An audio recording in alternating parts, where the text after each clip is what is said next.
Hello and welcome to All Stats Aren't We, a podcast in which Leeds fans cast their combined eye over goings-on at Ellen Road, giving scrutiny to the underlying statistics and tactical footings at work at Leeds United. I'm Thomas Hosty Cundell, and I'm joined today by Martin Riley. How are you, Martin?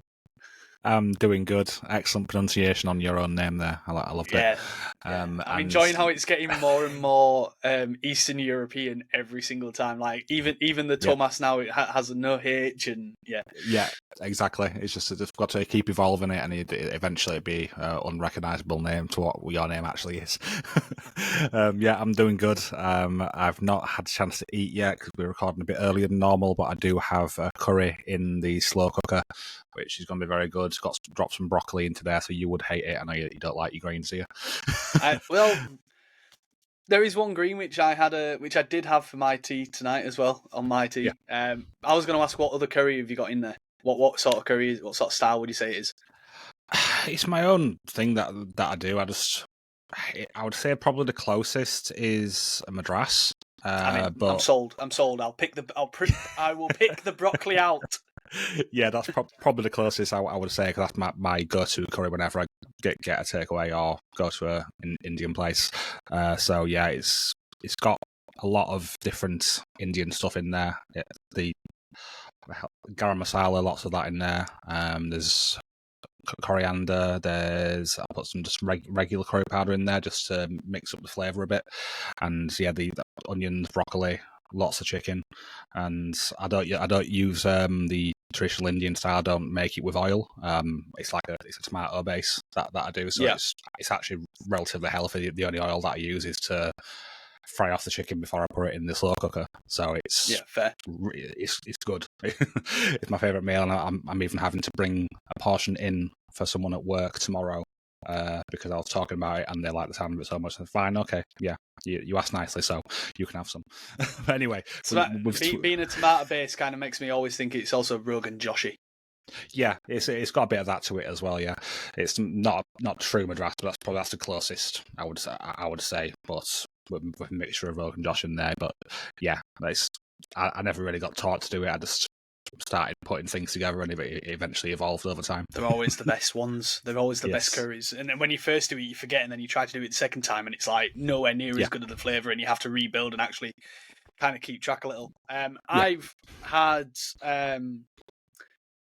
had a pizza, more or less, with some, and my topping was basically just spinach with some cheese and tomato and stuff. So spinach is basically the only green that I eat. But I'll only have it if it's wilted and been cooked through. I can't really have it raw. But it was a pizza with a twist. So I saw an online recipe and I was like, yeah, okay, I'll try that. So it was a pizza where the base was just chicken. So it was chicken mince mixed up with some seasoning, some eggs and stuff like that. And then you bake that, and then you put the pizza on top. Kind of like a little homemade Parmo, really. But it was very, very good and very, very nice. Shocked because the first sort of viral recipe that I've ever tried, and it came off really well. But yeah, let's stop talking about food. There is no news since you recorded the Fulham review, really. So we'll just go straight onto the Wolves review. I'll start again, lads. We'll go straight on to the Wolverhampton preview. So Dan spoke to Dave Azzopardi of the Talking Wolves podcast and YouTube channel, and so we'll play that interview for you right now, and then we'll come back and discuss the interview. Great stuff. So let's break that down a bit of what Dave said there in a bit more detail. So yeah, Martin, what were the couple of things that maybe stood out for you most of what Dave said? Hello, I'm Dan Holdsworth, and today I'm joined by Dave from the Talking Wolves podcast to discuss our opposition at the weekend, Wolverhampton Wanderers. So how are you doing, Dave? I'm very well, thank you, mate. Yeah, thank you for having me on. Yeah, it's a pleasure. So just for the benefit of our listeners, let's have an overview of how things have gone for Wolves since Leeds in the Premier League. So the last two seasons, really, it's been a bit bumpy, right? Is that fair? Yeah, no, it's more than fair. I think it's been a little bit all over the place. It's pretty much summed up how Wolves have been sort of post Nuno, I would say, as well, to be honest. I think since the last time we played you, Lopetegui was in charge. Then sort of we went through that summer. He sort of dropped a little bit of a bombshell before the end of that season and saying like, it's going to be a really tough summer in terms of finances and things like that. And then stuck around, sort of said to publicly, or came out in the press that he was happy, he wanted to crack on at Wolves, and then just weeks later, for some reason, he changed his stance and walked out on the club on the eve of the new season. So Gary O'Neill came in with a very tough job. Obviously, at the time, it was all doom and gloom. We had a couple of opening early games where we looked okay, and people thought, okay, we could work with this. And then we lost out to Ipswich, who were in the Championship at the time in the Cup. And a lot of fans were saying, I don't think this is the right guy to take us forward. And typically, in typical Wolves fashion, I'm sure you've had it at Leeds as well. You lose to a team that you should be beating in the Cup, and then we go and beat Manchester City at the weekend in the Premier League. And he changed the shape for that, and we won that game. He stuck to that shape, Gary O'Neill, and he had a real, I would say, 2/3 of the season he was really good, and then we lost out in the FA Cup to Coventry in the quarter-final. He had a few injuries, and the season just went downhill quite quickly. And going into the new campaign last year, he couldn't really get the team and the momentum going again. So he probably held on to his job a little bit longer than he should have, Gary O'Neill, to be completely honest. But I think the way Wolves were at the time, the way that the board wanted to recruit players, we still are really pushing a sort of sell to buy process at the club. Not a lot of managers wanted to join, and then we ended up with Vitor Pereira, who was desperate to manage in the Premier League. I'm sure we'll talk about him a little bit more. Turned us around quite quickly, some really positive results to kick off his start at the club. A little bit of a quiet January, and then we went on to win 6 games in a row, which matched, I think, our best ever run in the top flight. We finished the season quite poorly, to be honest, but we're still well clear of relegation considering where we were when he took over. So you could say a little bit of a roller coaster over the last couple of years anyway. It sounds it, yeah. So the transfer window is just recently shut. Mm-hmm. Just looking at the ins and outs, it looks like you've a lot of player churn going this summer. I mean, how do you feel about the business Wolves have done over the summer in terms of player churn? It was an okay window. I mean, a lot of Wolves fans are pretty downbeat about it, to be honest. I mean, we did some ratings and rankings and things on our social media, and a lot of people struggling to give it sort of over a 5 out of 10. I think in terms of the sort of the numbers that have come in, I think it's okay. I think Vitor Pereira wanted to bring the squad size down a little bit. I think the main issue is that we've lost a lot of top quality players. Matheus Cunha, Ryan Ait-Nouri, both leaving to join bigger Premier League sides. Nelson Semedo leaving on a free transfer. He was our captain. And the players that have come in, they're not exactly household names. The players that have come from different leagues across Europe predominantly. Possibly haven't really ever played for a top end club, so they've got a bit of a point to prove, which could work in Wolves' favour. But on the flip side, it could be an absolute disaster. So it's so early still to tell. A lot of fans are already writing off that transfer window, but I don't think you really know whether a transfer window is a success or failure up until sort of October, November, even further on in the season, to be honest. So still a lot of work to be done, and hopefully we see some of those players, come good this year as well. So just looking at the squad as a whole, how do you feel the squad is at in terms of the broader Premier League? It's okay. It's nowhere near where we have been since we've come back into the Premier League. I think we are looking at a sort of lower end table team, to be completely honest. I think the main issue for Wolves is the depth in the midfield. We've got João Gomes and Andre, who are 2 starters. Past that, you haven't got any sort of holding midfielders by trade, or anyone that can maybe a little bit more advanced. We signed a Ladislav Krejci from Girona, who we all understood was a centre-back. He started as a holding midfielder on Saturday as well against Newcastle. We've got Jean-Ric Bellegarde and Marshall Manetzi, who can both play there if needed, but I think Wolves really lacked somebody that can get the ball and drive forward with the ball. Andre and João Gomes are great footballers, but neither of them can do that, and Wolves are really missing that. So that's one area of the market I think we missed out on. Other than that, like I say, I think it's okay, but it's nothing that it's not going to set the league on fire, I don't think, at the moment. Which is I think why so many Wolves fans are frustrated because under Nuno we were a great team, finished back-to-back 7th place finishes, Europa League quarter-finalists, and now within the space of 5 or 6 years we're a team that, was struggling to sign players and, looking like a team that's going to be in another relegation battle. Do you think that's to do with the ownership and them maybe not able to put as much money in as they did in that period, or is it a bit of the financial fair play, whatever you want to call it, PSR stuff, or is it a bit of both?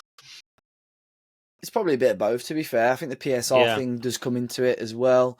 But yeah, like I said earlier, the owners have changed hands. I mean, you guys remember you were in the Championship with us when we got promoted, and the amount of money that we were spending at the time when we got into the Premier League, just carried on spending that money.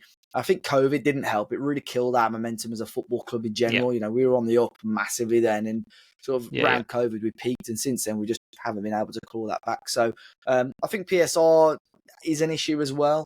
But ultimately, we're selling players for good fees like Cundell, Aït-Nouri. I think we could have got more for, but it's still a substantial fee. It's just how we're spending that money. And we spent that money on 6, 7, 8 players, but remains to be seen whether they'll come good this year. I mean, according to Transfermarkt, you basically spent what you brought in fees. Mm-hmm. I don't know how accurate that is, but it's going to be in the right ballpark, isn't it? So so. I guess the thinking is when you bring a transfer in, you can spread that. You can spend more, can't you, on a player going out? But then that catches up with you eventually, doesn't it, when you make the payments down the line? So, okay. It's a strange system, obviously, because it just always encourages you to having to sell players. So you have to be very good in the transfer market, and for teams like Wolves and possibly Leeds, if you're going to stay in the Premier League as well, it's almost like you're having to develop players just to sell them on. Really, it's a difficult thing. Or worse than that, which we've seen Villa and Newcastle and other teams do, having to sell academy products as well, which is what teams you don't really want to be doing. But I suppose it's just one of those things that we've got to deal with in football. Yeah, absolutely.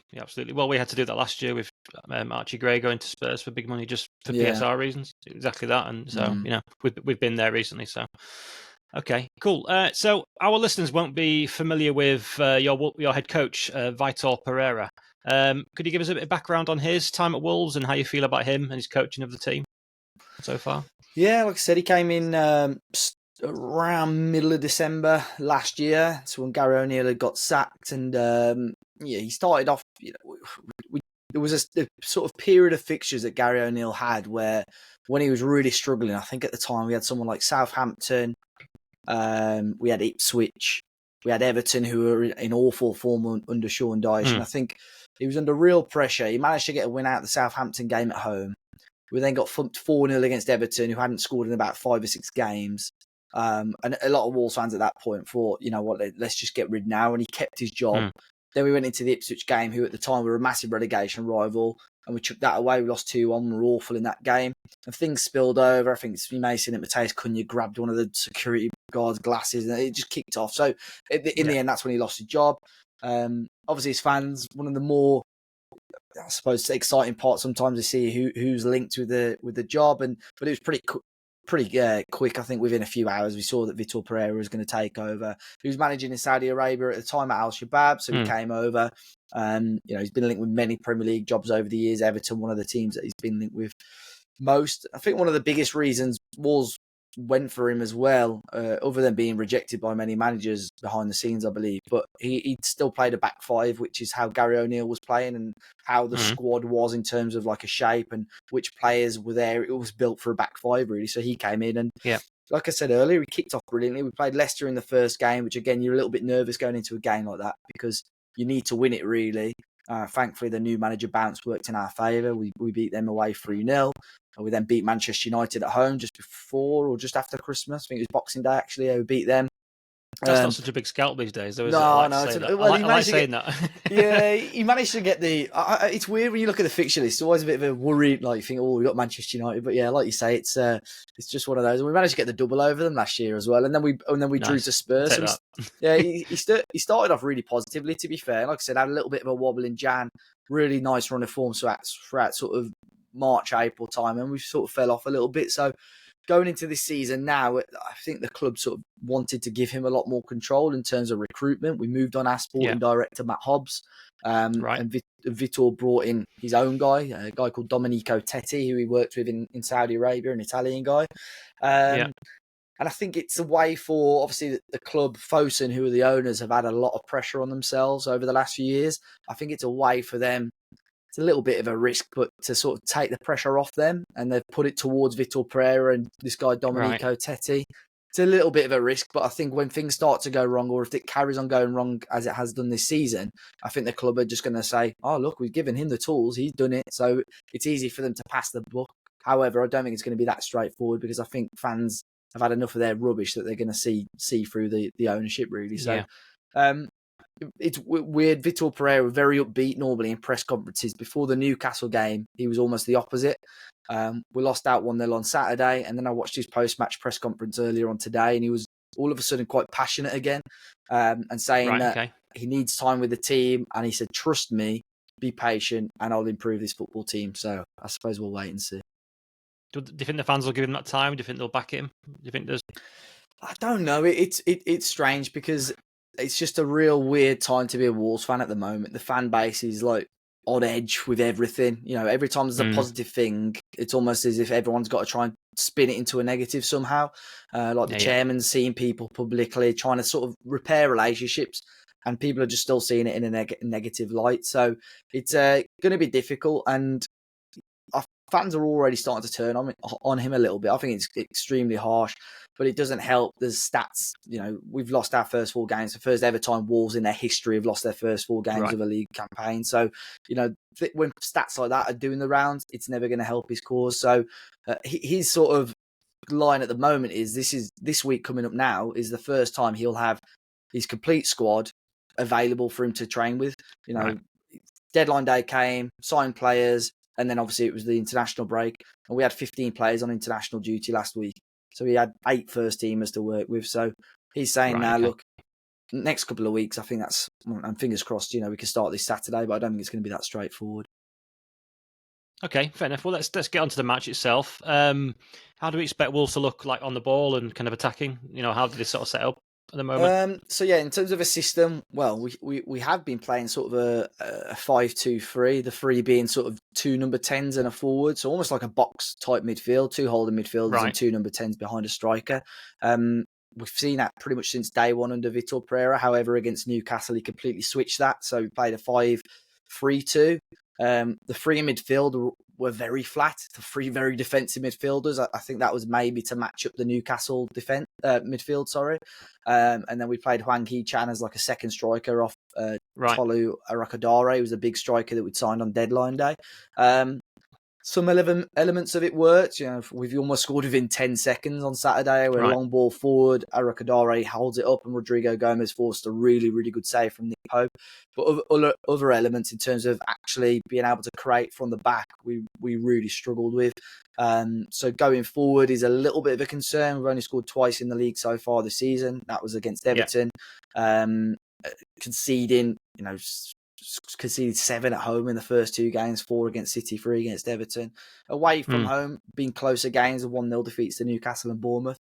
But creativity is a problem for me at the moment, and he really needs to try and sort that out over the next few weeks, I think. So you think you kind of build up with a back 3 and then like through wing backs sort of build up? Is it quite direct, would you say? Or Yeah, you try and build I think especially this season we've seen us go a lot more direct. So direct balls forward. Obviously, you want to use your wing backs as the as the creation. So, but like I said, I think it holds us back having the 2 number 10s rather than actual wingers. I think with the wingers you got a little bit more. You can overlap and underlap with the wing backs, and we're struggling to see that, and especially with the types of players that he's using as number 10s. The player that I mentioned earlier, Marshall Manetzi, he's 6'3", 6'4", built to be a defensive holding midfielder, and he's playing him further forward. He just doesn't have the technical ability to do that. So he isn't going to find the killer pass, and he isn't going to be able to strike from range. I think really Vitor Pereira is only using him for extra legs and an extra physical presence in the team. Whereas Wolves, if they want to start scoring goals, they need somebody else there, really. So the wing backs are where the majority of the joy comes from, but we really need to be getting the number 10s more involved, I think, in that build of play as well. Okay, so out of possession. I mean, historically, I think of Wolves as like a team that kind of sits off and then looks to counter-attack. Yeah. Going back to Nuno and ever since then, really, is that still the case, or are you kind of more aggressive? Do you get into people's faces a bit more now? We're still quite a counter-attacking team. I think we see a lot more of a press under Vitor Pereira. Again, that was something that he raised a concern about on Saturday, because I think it was Michael Kavanagh that refed us on Saturday, and we were pressing, being quite aggressive, and then one foul and he was booking us, and it just it kills your idea, because you can't afford to continue the press and continue being aggressive if you know the referee's being that quick to vanish out the yellow card. So we are a little bit more aggressive. Like I said, when he plays players like Manetti, as much as fans don't like it, you've got someone who's constantly running and constantly chasing the ball, which does help. But still, counter attack is the main way I think Wolves will punish teams this season. Fair enough. Okay, so in terms of the players, who would you say is the key man for you in terms of the way Pereira wants you to play? I think the two in the midfield, on paper, are probably the reasons, or will be the reasons, why Wolves will win and lose football matches this season. I think João Gomes and Andre, although they've had pretty slow and sluggish starts to the campaign, I think it'll depend when everybody's fit. We're struggling at the moment because Jorgen Strand Larsen is injured. He missed the last two league games. I think he's been a big loss in those two league games. Tolu Arakadare, like I mentioned earlier, 6'5" striker, Nigerian guy that we'd signed from Genk. He's finished as top goal scorer in Belgium the last two seasons. He wasn't match fit at all, but he started. I think we got sort of 55, 60 minutes out of him on Saturday. So I have no doubt he'll start again on this coming week as well. So I think he's going to be one to watch out for. I think he could be a bit of a handful. And one player that I think has got a chance to possibly start, we've got a young lad called Fer Lopez. We signed him from Celta Vigo. He had very, very little senior game time before joining Wolves. But every time I watch him play, he just looks like a special little player. He came off the bench against Everton, just straight away, just a positive player, wants to play the ball forward, wants to find the killer pass. And it's getting to the point now where Wolves fans are frustrated that he's not starting games, or frustrated that it's taking 70 odd minutes to bring him on. So I think he's got a chance of starting. So I'd say Fer Lopez is one to watch. Obviously the midfield too, if they're on it. And then I think more than likely up front it'll be Arakadare starting, so he's one to hopefully be a handful against the Leeds defence. I mean, this is the thing, isn't it, with Fer Lopez? The answer's always on the bench, isn't it, when you're losing? That's always the case. Yeah, exactly. We're hearing similar things from our fans about players on the bench that aren't starting and stuff at the moment. It's hard as well, though, because like I said earlier, I think he played like 6 senior games before joining Wolves, and we paid nearly £20 million for him. I can see why. He looks a very talented player. But all of a sudden, you're pinning all your hopes on winning a football match on a young lad that played 6 games before this season. It's a little bit unfair on him, because if he starts on Saturday and doesn't have the best of games, everyone's like, oh, he's rubbish then. Well, But I don't know. It's. I think Vitor Pereira is probably doing the right thing, just trying to ease him in rather than just throwing him in the deep end straight away. Okay, cool. Are you expecting any changes to the way you normally play against Leeds, bearing in mind the sort of team Leeds are these days? I'll be intrigued to see how we do play in terms of style, because not that we've chopped and changed much this season, but I think we've really struggled to get hold of the ball, have really good spells of possession. We really struggled against Everton, especially even being at Molineux. Everton just bossed the game. We lost 3-2 in the end. I think that flatters us quite a bit. Everton were much better than us a couple of weeks ago. So I don't know. I mean, I looked at, you'll probably be able to tell me a little bit better. I think I looked at some of Leeds stats earlier on today. I think they're averaging just over 40% possession. So probably, would allow Wolves to have a little bit more of the ball. So I'd be intrigued to see how we play on Saturday, and how he starts in terms of formation, because like I said, he changed it on Saturday against Newcastle. I don't know whether that was just to try and match up against Newcastle. So I'll be intrigued to see if he starts again with that same shape with the 3 in the middle. It's interesting on Leeds, because against Everton at home, first game, for big chunks we dominated the ball, but Everton had some really long spells as well where they dominated, and on the Saturday against Fulham, I didn't watch, I was actually out Saturday, but again it ebbed and flowed. I think we had long chunks where we had the ball, but long chunks where Fulham did as well. So I imagine it might be similar with this game. It might ebb and flow actually. Yeah, that's how I'd say it. It might be spells where we're on top and you are, in terms of the ball possession. Okay. Do you have any notable injuries or suspensions ahead of the game? Sounds from what Vitor's been saying, you've got everyone fit. Almost. Yeah, well, you'd hope so. I think, Jorgen Strand-Larsen is one, and he's just been so vague about it, Vitor Pereira. Obviously, it was funny at the time because he was heavily linked with that move to Newcastle. Then he picked up an injury conveniently right before the deadline, and everyone's like, oh, there you go, he's going to be going. And no, he genuinely was injured. Missed out on the international break, and whenever Vitor Pereira's asked, he's just very, very vague about a return. So there is a chance he might be in the squad, but I wouldn't want to say yes or no. Keanu Hoover, young right back, who's returned from a loan spell, had quite a bit of game time in pre-season. He's struggling a little bit as well. But other than that, it's not a massive Wolves squad anyway to pick from, but I think everyone else should be fit. And this is why it's a big opportunity for Vitor Pereira. He's got, like I said earlier, he's got everyone, or 95% of the squad there available for the first time since the start of the pre-season. So let's see what we can do with it. So what's your best guess at a lineup then, would you say, for? If he's fit, if he's well, because Jose Sarr missed out with illness during the weekend, but I'd assume if he's okay, he'll start in goal. Yeah. I think João Gomez and Andre in the midfield are a cert to start. Eric Dare is a cert to start up front. The back three could be absolutely anyone at this point because it's such a mess, that defensive lineup at the moment. I would say he might go with a similar side to what played on Saturday, because I don't think it was awful, to be honest. So the back three, Totti Gomez at left centre back, who's the captain. Agbadou, I think, may keep his place, Emmanuel Agbadou, although he hasn't been fantastic this year. And then the last spot, maybe Gerson Mosquera, but I've got a feeling the new guy, Ladislav Krejci, may drop back into the defence if we're going with the midfield too. Wing backs, I think Rodrigo Gomez and Hugo Bueno both did okay, so they may start, but there's a new guy, Jackson Chichua, lightning quick, who may come in and start. I think he didn't start on Saturday due to being away on international, so maybe just a little bit jet lagged. Honestly, it's really up in the air. Maybe the forward two alongside Eric Dare if we're playing a front three. I think he'll go Jean Arias. And I've got a feeling he will play Fer Lopez, the young lad. I think he's going to throw him in for this game. I think the pressure from the fans, but the ability that he's bringing off the bench as well. I think for a game like this, where, no disrespect to Leeds, on paper probably looks one of our most winnable games so far, I think he'll want to get as many creative players on as he can. So you might go, rather than the 3-5-2, it might be like a. I think the 5-2-3 or the 3-4-3. Yeah, I think that's probably the way that he'll go, I'd say. But he may surprise me. I think he might stick with that to try and win that midfield battle, and get an extra man in there again and just see how we go.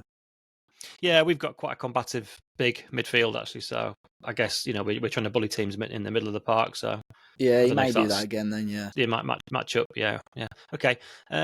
So we don't really ask for predictions, but what I will ask is, where do you think this game is going to be won or lost? Or how do we avoid a draw? Yeah, I think the easy answer for me is probably that midfield battle. I mean, like you've just mentioned there, that's how you just going to sort of maybe get the better of teams. And João Gomez and Andre, we haven't seen it yet this season, but we know they've got the qualities to be one of the better midfield pairings in the league. So if they're on it and they play their game, there's every chance that Wolves can go on and get a positive result. And then it's just the creativity element. Where are Wolves going to get the creative spark from? Can the wing backs step up? We saw it a little bit better. Rodrigo Gomez, who almost scored within the first 10 seconds, was our left wing back on Saturday. So, if you can start getting the wing backs in those promising areas and into the final third, you got a chance. And then the number 10s as well. So I think the midfield battle is the key one. We just need João Gomez and Andre to be on it. But I need our back three to just be alert for 90 minutes. We just keep having silly lapses of concentration, which are, costing us points so far in the campaign. I've not mentioned this before. How are you on set pieces? Are you strong defending or attacking set pieces? Is that something? Set pieces we seem to be okay on, to be fair. Attacking wise, I thought we looked quite good during pre-season, but since the start of the Premier League actually look awful. For some reason, we've got these corners where we can't even beat the first man at the moment. We're just going through a little bit of a spell on it. And even worse, I mentioned this on our podcast earlier on Saturday when we were 1-0 down against Newcastle, 93rd minute, we played a corner short and lost the ball. And I just couldn't believe it. It was like 93rd minute when you're losing the game. You just get into the box and hope something happens. But set pieces, like I said, pre-season we looked okay, but defensively all right. However, open play crossing, that seems to be an issue with us at the moment, to be completely honest. Right. Okay, fair enough. All right, well, good stuff. So should be a fun match on Saturday, or maybe it won't be. We'll see. So thanks for joining us today, Dave. Where can our listeners find your content online? I'm at Talking Wolves everywhere, so YouTube and all the socials. If you want to catch up with any Wolves news or just before the game, if you want to know the latest team news, then come and check us out. But no, I appreciate you having me on, mate. Yeah, enjoyed it. No, it's been great. Thanks for coming, Dave. Appreciate no problem. that. Thank you. Cheers.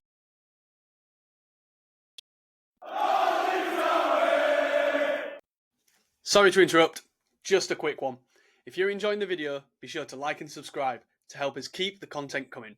And if you want even more, you can support us over on patreon.com/ASAW Patreon.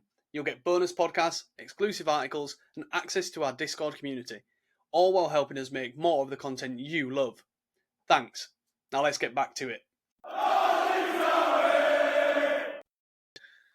Well, it's just it's quite reassuring that Wolves are still pretty much what I remember them to be. Just for my first impressions of that, it didn't really sound much different to what I was expecting Wolves to be. I watched them once on the opening day of the season, and that was against Man City, and they did not look good in that game, unsurprisingly.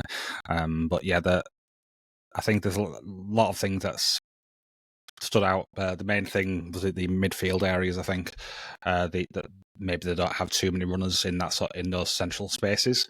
That's probably one of the things which I picked out most from it, and that could work in our favour. We do have some players in midfield who do have a lot of engine and can run around a lot, and that could work in our favour. And especially if he goes with a two-man midfield, like he said, if that is the case, then that will be even better for us, because obviously we've got three in there and three very big guys in there at the moment as well. So that could mean that we should be able to win the midfield battle, although the two who could be in there are also pretty big guys in there, and they do have some taller specimens in the back line as well.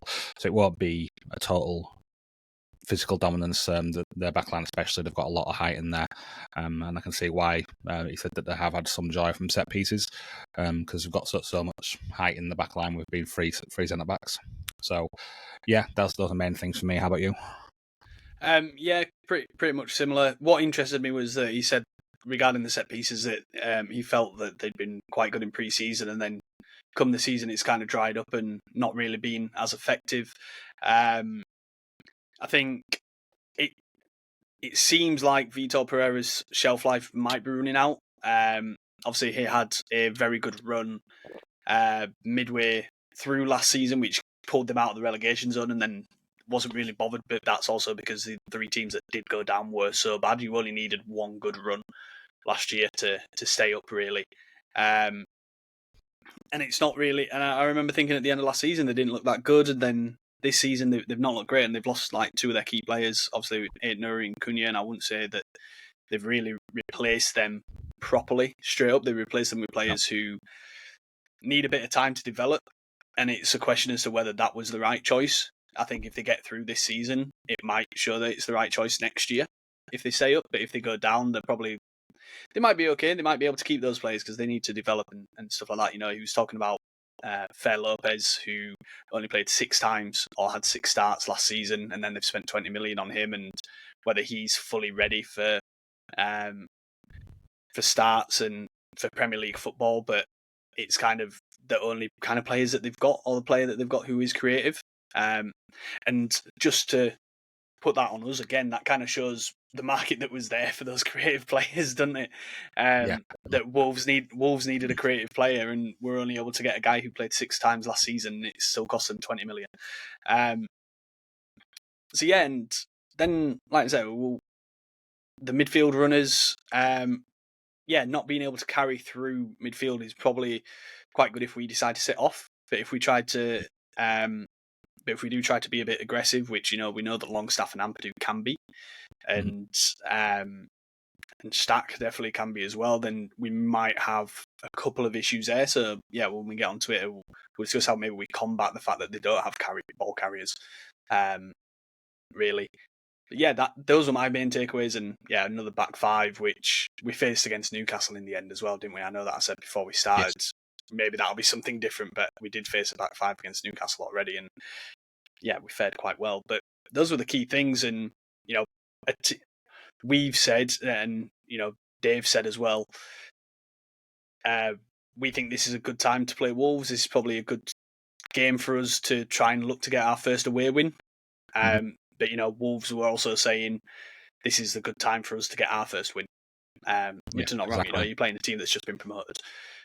So yeah, I think it's going to make for a very interesting game on Saturday. I didn't watch the Fulham match, so I don't know how interesting or uninteresting that was, apart from yours and Adam's review. So yeah, but on that, we've kind of gone over that kind of setup and what we're kind of half expecting. But is there any players who really stand out, or any that don't? I guess, or for good reasons.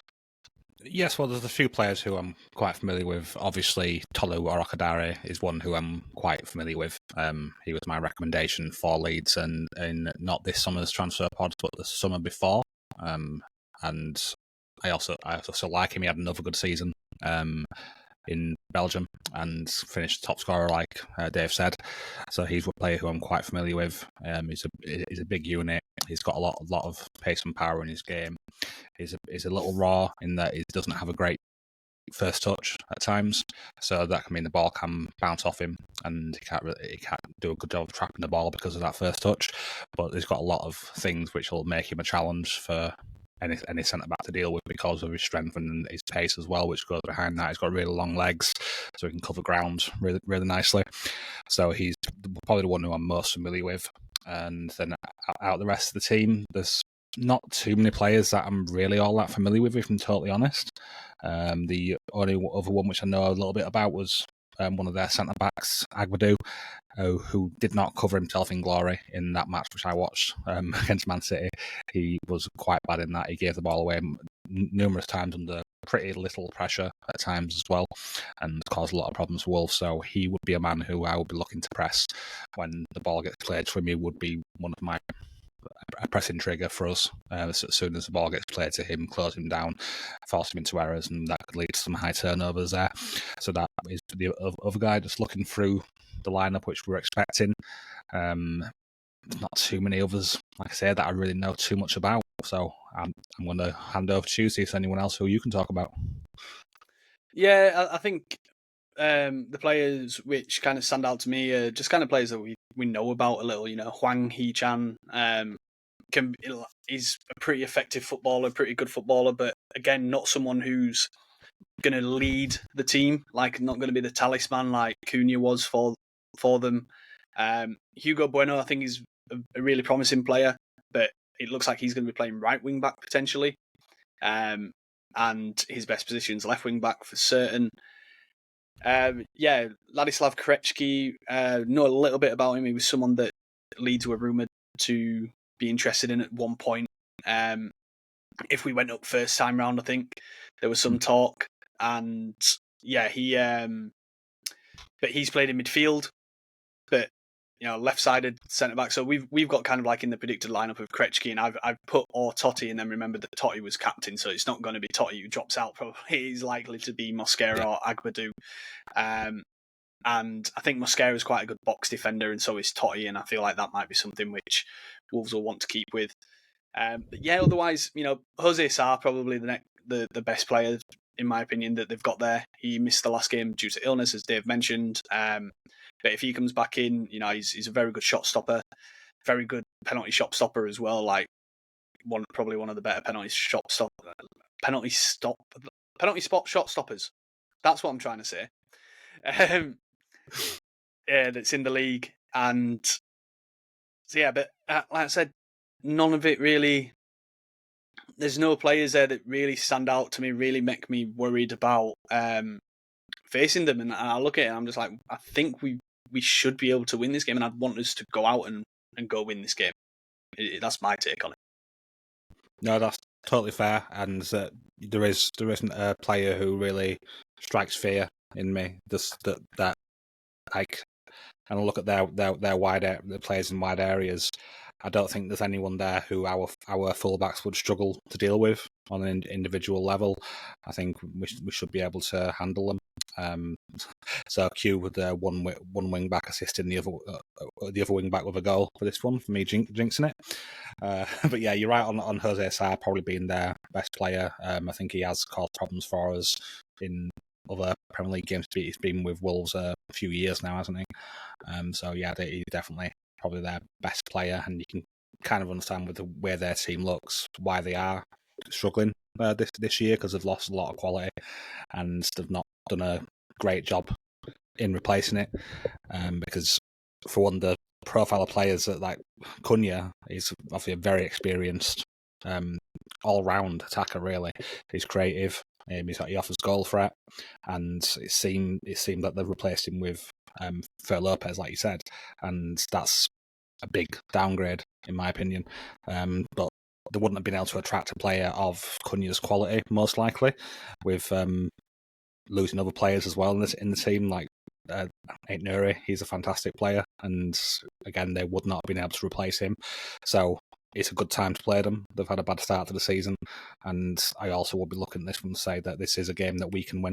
But with it being away from home, as long as we did put up a good fight and maybe it wasn't another 0-0, I would be reasonably happy with a draw, because I think for all away games, if you can at least pick up a point, that's good, because no matter the team that you're facing, it's always going to be difficult away from home. Compared to at home, it's a proven thing. So yeah. Yeah, so we'll jump onto the lineup. We reckon it will be Sarr in goal, Bueno at right wing back, 3 from 4 of Agbadou, Mosquera, Krejci or Totti, and then Rodrigo Gomez at left wing back. Midfield of either João Gomez, Andre, and then we've put Krejci because that's where he started in the last game. He started as like the holding midfield sort of position, I think. But if Krejci goes into defence and starts in the back line, then likelihood will be a kind of like a 2 10s of Hwang and Fer Lopez, and then Tolu leading the line, so quite narrow front line, from what Dave was saying.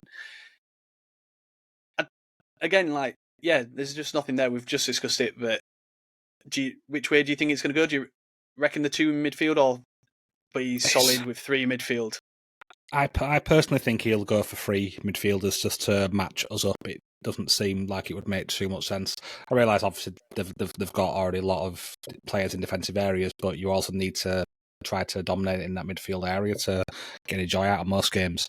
So personally, I would think that he'll go with Krejci, Andre and João Gomez as the midfield 3, and then it'll be Hwang and Tolu up front. But yeah, we'll see if what Dave said is correct, and if Lopez does start as well. That would be good for us, in my opinion. Yeah, it would be more attackers to worry about, but it would also mean that we'd have extra physicality and advantage in those midfield battles. So that's what I would prefer to see. Yeah, and we have said previously we won't touch the stat stuff until like around about 5 games in, but Wolves are very poor so far this season. They have conceded the second most amount of XG, in 7.24. So that's nearly 2. That's nearly 2 per game. Yeah. There, and then what they've produced is the lowest. They've produced the lowest amount of XG of 2.63, and you take away the set pieces from that as well. Like set pieces, they've only created 0.54, which again is the second lowest in the league. So we've thought that we've maybe had a poor start with our attacking build-up and our chance creation. Wolves have been worse than that so far. And defending-wise, we're really good. We're in the top half for what we've let in XG-wise, 4.99, which is actually less XG than Man City have given up. So, yeah, this is kind of like, should be the perfect storm, like we said. And I don't know if there's any other stats that you've picked out, Martin. No, nothing really. Those were the main ones that I was going to pick out. Like I say, it's that there's only so much you can learn from these early sample size metrics, but they're definitely at the low end for a lot of the stuff. So that means that they're one of the other teams who have got off to a very bad start. And although fans think that we've got off to a bad start, theirs has been even worse. And to say that they finished the season relatively strongly last season, that's quite the turn up, and it shows how quickly teams can get bad in this league. And it's similar with West Ham, who were also in that bottom side of the league. And funnily enough, Wolves beat West Ham in the cup, which is quite entertaining. But yeah, so their start, I think I'd probably say similar to ours. Looking at the teams they've faced, they've had Man City on the opening day, so yeah, that's similar in quality to Arsenal. What we faced, Bournemouth away. That's also a pretty tough fixture. I'd probably say similar to Fulham again. And then they've faced Everton, who we faced, and they've also faced Newcastle, who we faced, although theirs against Newcastle was away from home rather than at home like ours was. So yeah. But they lost against Everton at home. So that's a pretty bad result. I know Everton have been pretty good recently, but you still should be looking to beat Everton. I feel like we played Everton at like the perfect time for us to play Everton, because definitely a team that we want to be beating, and so to catch them while they weren't quite ready and a finished article was obviously perfect. But yeah, I don't think there's anything else really to say about Wolves. So yeah, we'll move on to the Leeds part of the analysis.